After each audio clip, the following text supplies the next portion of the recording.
लो बहन सोनिया जी अपना गिफ्ट लो। ये तुम लोगों को तो मालूम ही है कि दिवाली के मौके पर मैं गांव की हर घर में एक एक गिफ्ट देता हूँ। अब दिवाली का मौका चल रहा है इसीलिए मैं गांव में सब लोगों को गिफ्ट बांट रहा हूँ। सब लोग लाइन से खड़े हो जाओ, मैं सबको गिफ्ट दूंगा। मोदी जी ये तो बहुत ही अच्छा काम करते हो आप। दिवाली के मौके पर पूरे गांव के लोगों को गिफ्ट बांटते हो, बहुत अच्छा काम करते हो। मोदी जी मुझे तो आपने गिफ्ट दे दिया, अब राहुल को भी एक गिफ्ट दे दो। अरे नहीं बहन सोनिया जी, राहुल को गिफ्ट क्यों दूंगा? मैं एक घर में एक ही गिफ्ट दे रहा हूँ। अब राहुल और तुम तो एक ही घर के हो, तुम्हारे घर में एक गिफ्ट दे दिया मैंने, अब आपको गिफ्ट मिल गया। आप लाइन से हट जाओ, ममता दीदी को गिफ्ट देने दो। मोदी जी ये तो कोई बात नहीं हुई, एक गिफ्ट आपने मम्मी जी को दिया है तो एक दिवाली का गिफ्ट मुझे भी दो। अरे राहुल तुम समझ नहीं रहे हो, मैं कोई गांव के हर व्यक्ति को गिफ्ट थोड़ी दे रहा हूँ, परिवार में एक गिफ्ट दे रहा हूँ, यानी कि हर घर में एक गिफ्ट। ऐसी तो अगर मैं गांव के हर व्यक्ति को गिफ्ट दूंगा तो इतने तो गिफ्ट मेरे पास है भी नहीं। राहुल मोदी जी सही तो कह रहे हैं, एक घर में एक ही गिफ्ट सही तो है। और मोदी जी के गिफ्ट भी काफी बड़े बड़े हैं। ये देखो मिठाई के डिब्बे काफी बड़े लग रहे हैं। मोदी जी एक मिठाई के डिब्बे में कितनी मिठाई है? लालू जी एक मिठाई के डिब्बे में 1-1 किलो मिठाई है। सबको 1-1 किलो मिठाई का डिब्बा दे रहा हूँ और कुछ और सामान दे रहा हूँ गिफ्ट पैक है, वो खोल के देखना उसमें क्या निकलता है। लेकिन मोदी जी इस बार आप मिठाई कम दे रहे हो। पिछले साल दिवाली पे आपने गाँव के लोगों को जो गिफ्ट बांटे थे उसमें तो मिठाई 2-2 किलो दी थी आपने मिठाई के डिब्बों में। इस बार आप 1-1 किलो मिठाई दे रहे हो। अरे बहन सोनिया जी 1 किलो मिठाई बहुत है, राहुल और तुम ही 2 लोग तो हो। अब 1 किलो मिठाई तुम दोनों के लिए कहाँ भी हो जाएगी। आधा किलो मिठाई राहुल खा लेगा, ये आधा किलो आप खा लेना। अरे बहन सोनिया जी आप ही खड़ी रहोगी लाइन में, लाइन से हटो, मुझे भी मोदी जी का गिफ्ट लेने दो। साल में एक बार तो दिवाली आती है और दिवाली के मौके पर मोदी जी गिफ्ट बांटते हैं, मुझे बहुत खुशी मिलती है। लो ममता दीदी एक मिठाई का डिब्बा आप भी रख लो। मोदी जी मैं तो आखिर में खड़ा हूँ, पता नहीं मेरा नंबर कितनी देर में आएगा, कहीं तब तक मिठाई के डिब्बे खत्म ना हो जाए। अरे नहीं लालू जी आपको मिठाई का डिब्बा मिलेगा, अगर खत्म हो गया तो दुकान से फिर से ला के दूंगा, लेकिन गिफ्ट सबको मिलेगा, गांव के हर व्यक्ति को मिलेगा, कोई भी नहीं छूटेगा। और मोहन सिंह जी तुम्हारे हल कोई दिमाग में आया?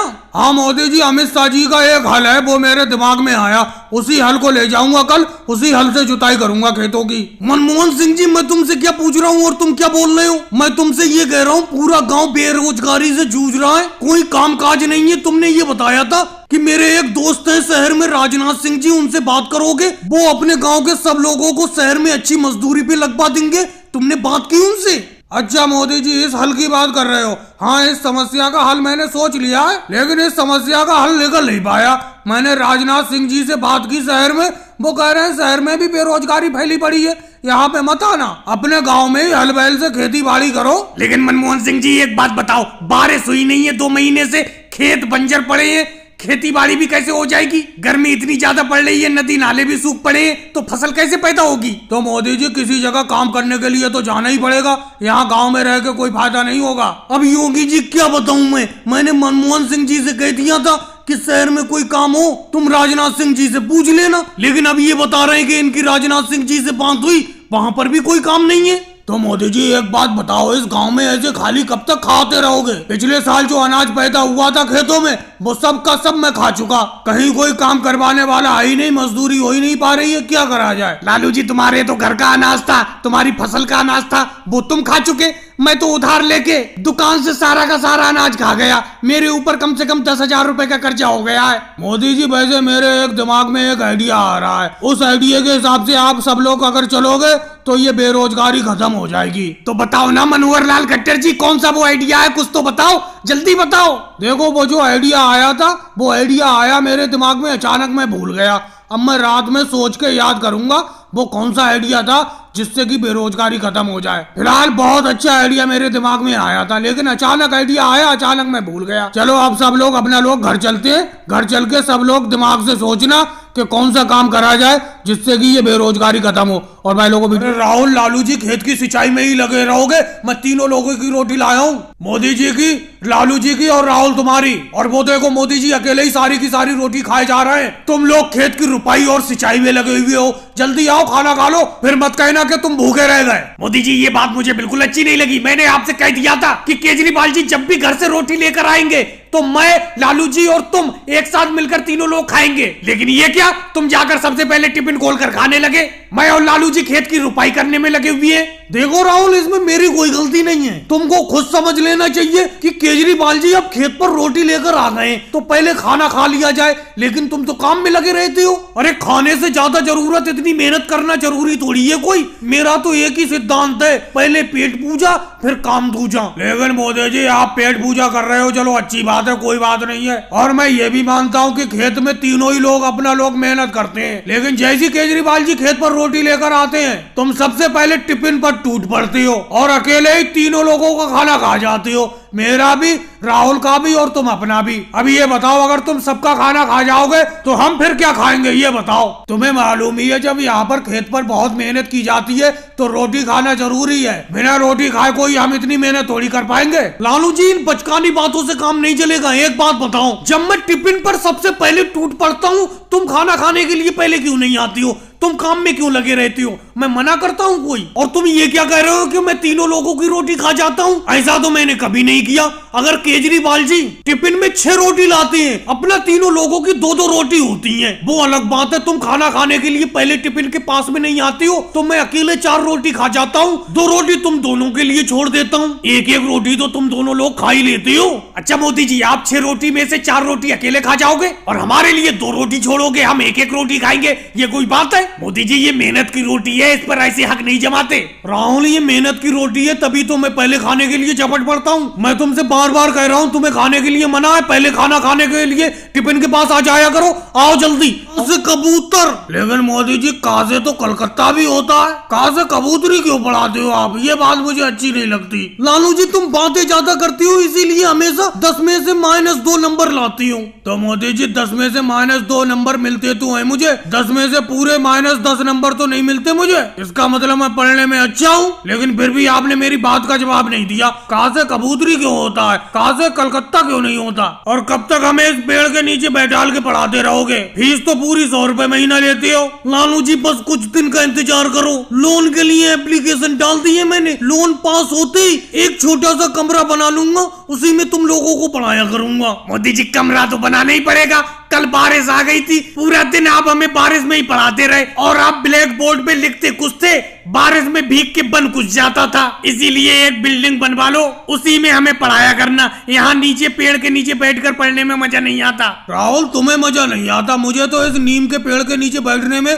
और इसके नीचे बैठकर पढ़ने में बड़ा मजा आता है। और लालू जी तुम कह रहे थे अभी के 100 रुपए महीना फीस देते हो। अरे तुमने साल भर के पूरे 100 रुपए जमा किए, तुम तो 10 रुपए महीना से भी कम फीस देती हो। 10 रुपए महीना फीस देते हो और बिल्डिंग में पढ़ने की बात करती हो। ये एक गरीब स्कूल है और इसमें पढ़ने वाले भी सब लोग गरीब हैं, तो इसी तरीके से पढ़ते रहो जैसे बैठ के पढ़ रहे हो। लेकिन मोदी जी अभी तो आप कह रहे थे कि लोन के लिए मैंने एप्लीकेशन डाली है, लोन पास होने वाला है। अरे वो तो मैं मजाक कर रहा था, तुम्हारा दिल रखने के लिए। यही पेड़ के नीचे पढ़ते रहोगे तुम हमेशा। पता नहीं आज अखिलेश पढ़ने के लिए क्यों नहीं आया। अरे अखिलेश आ गया। अखिलेश इतनी लेट कैसे आए हो पढ़ने के लिए? मोदी जी अगर मैं जल्दी आ जाता तो जल्दी भी ऐसी कौन सी चीज आप मुझे पढ़ा देते।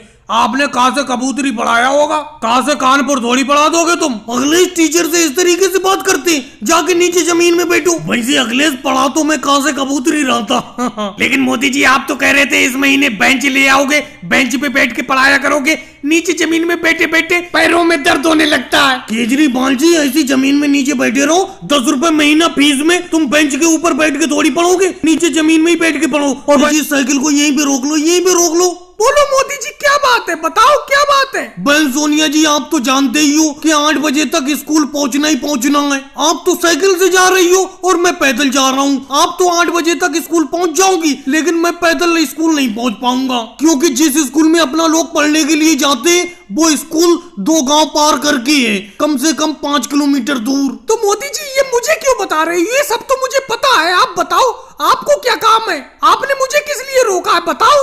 बहन सोनिया जी तो कहने का यही मतलब है, अगर आप अपनी साइकिल पे मुझे पीछे बैठा के ले चलती तो मैं टाइम से स्कूल पहुंच जाता आपके साथ ही। नहीं तो मुझे पैदल स्कूल जाने में बहुत वक्त लगेगा। मोदी जी मैं अपनी नई साइकिल पे तो आपको नहीं बैठा सकती, आप देख ही सकते हो, आपको पता भी है मैंने अभी कुछ ही दिन हुए नई साइकिल खरीदी है और इस नई साइकिल को मैं सही तरीके से चलाना भी नहीं जानती, तो इस नई साइकिल पे मैं आपको नहीं बैठा सकती। बहन सोनिया जी आप तो अजीब बात कर रही हो, आपकी क्या साइकिल हमेशा नहीं रहेगी और नई साइकिल पे मुझे बैठाने से क्या हो जाएगा, पुरानी हो जाएगी। चलो कोई बात नहीं है, आप बहाने बना रही हो, अपनी साइकिल पे नहीं बैठाना चाह रही हो मत बैठा लो, स्कूल तो मैं पहुंच ही जाऊंगा किसी भी तरीके से पहुंचूं। अरे लालू जी आ गए, लालू जी अपनी साइकिल पे मुझे बैठा लेंगे। लालू जी रुक जाओ, अपनी साइकिल को रोक लो। मोदी जी आप तो जानते ही हो ये साइकिल इतनी पुरानी है कि अंग्रेजों के जमाने की साइकिल है ये साइकिल मुझे तो बड़ा मुश्किल से लेके चलती है और इसके ऊपर मैं अगर 1 किलो वजन भी रखता हूँ इसकी हवा फुस से निकल जाती है। तो मोदी जी मैं इस पुरानी साइकिल पे आपको तो अपने साथ नहीं बैठा सकता, किसी और के साथ आ जाओ, पीछे मायावती जी आ रही हैं उनके साथ आ जाओ। चलो कोई बात नहीं लालू जी, आपकी साइकिल तो वैसे भी पुरानी है, जगह जगह आपकी ये साइकिल खराब हो जाती है, मुझे आपसे कोई शिकायत नहीं है। बहन मायावती जी अपनी साइकिल पे मुझे बैठा के ले चलूं। मोदी जी एक बात बताओ, सबके पास साइकिल है, सबको पता है स्कूल इतनी दूर है, लेकिन आप पैदल ही खड़े हो जाते हो और किसी न किसी की साइकिल पर बैठने को कहते हो। ऐसे आपको कब तक कौन साइकिल पे बैठा लेगा, मैं तो आपको नहीं ले जाऊंगी। कोई बात नहीं बहन मायावती जी, ममता दीदी आप अपनी साइकिल पे मुझे बैठा के स्कूल ले चलो, नहीं तो स्कूल जाने में मुझे देर हो जाएगी। चलो मोदी जी कोई बात नहीं, आपको देर हो जाएगी, मेरी साइकिल पे बैठ जाओ, आ जाओ। और सही से राहुल, सही से पेटी में से मधुमक्खियों के शहद की ट्रे हल्के से निकालो, जैसे मैंने हाथ में पकड़ रखी है वैसे हल्के से, नहीं तो ये मधुमक्खी अगर भड़क गई तो बहुत बुरा हाल कर देंगी। सही से निकालो। मोदी जी जब से आपने मधुमक्खियों से शहद बनाने का धंधा शुरू किया है तब से मैं आपके यहाँ पे मजदूरी कर रहा हूँ और पता नहीं ये मधुमक्खी मुझे कितनी बार ये बहुत बुरी तरीके से डंक मारती हैं। लेकिन मोदी जी मुझे एक बात समझ में नहीं आती, ये शहद इतना ज्यादा मीठा क्यों होता है? राहुल ये तो मीठा होता है बस कुदरती, लेकिन देखो इस ट्रे में तो मधुमक्खियों ने शहद बनाया ही नहीं है, जो मेरे हाथ में ट्रे है ये मधुमक्खियों से शहद बनाने का व्यापार भी बिल्कुल ठंडा होता जा रहा है। पहले एक दिन में ये मधुमक्खी कम से कम 10-10 किलो शहद बना देती थी, लेकिन आजकल ये मधुमक्खी मुश्किल से 1 किलो शहद बना पाती है। मोदी जी ये मधुमक्खी फूलों से रस चूसती है और फूलों का भी तो सीजन चला गया, मैंने तो यही सुना है, आपके नजर में और कोई बात हो तो आप बताओ। लालू जी आप भी बेतुकी बात करते हो, मेरी नजर में क्या बात होगी, फूलों से ही रस चूसती है ये मधुमक्खी। हाँ तुम्हारी इस बात का समर्थन करता हूँ मैं, आजकल फूलों का सीजन चला गया इसीलिए ये ज्यादा शहद नहीं बना पा रही है मधुमक्खी। अखिलेश तुम कैसे चुप खड़े हो, तुम्हारी ट्रे में कितना शहद है बताओ, फिर शहद को निकालना चाहे। मोदी जी मेरी इस ट्रे में भी बिल्कुल शहद नहीं है, आज मधुमक्खियों ने शहद बनाया ही नहीं है। मोदी जी एक बात और मैं कह देता हूँ, कल से काम पे नहीं आऊंगा, मैं कितनी बार कह चुका हूँ, मुझे एक हेलमेट मंगा दो। केजरीवाल भी तो शहद का व्यापार करते हैं, उन्होंने सब मजदूरों को हेलमेट ला के दे दिए जिससे कि मधुमक्खी उनके सर पर कहीं पे भी डंक नहीं मार दी है। मोदी जी अखिलेश बिल्कुल सही कह रहा है, एक हेलमेट तो आपको लाकर देना ही पड़ेगा। अरे एक तो ये मधुमक्खी बड़ा शरारती होती है, जगह जगह डंक मारती रहती है, और डंक मारेंगी भी क्यों नहीं, अपना लोग इनका शहद भी तो ले लेती हो, इसीलिए आप एक हेलमेट ला के दे दो हम तीनों लोगों को, फिर ये मधुमक्खी हमारे कम से कम सर पे तो डंक नहीं मारेंगी। राहुल तुम तीनों लोग काम बहुत कम करते हो और बातें बहुत ज्यादा करते हो। अब ये देखो मेरे हाथ में भी तो मधुमक्खियों की ट्रे है, मैं तो कोई हेलमेट पहना हुआ नहीं हूँ। एक तो ये मधुमक्खी वैसी शहद नहीं बना रही है ज्यादा, ऊपर से तुम्हें हेलमेट चाहिए। और भाई लोगों वीडियो को लाइक करो, चैनल को सब्सक्राइब करो।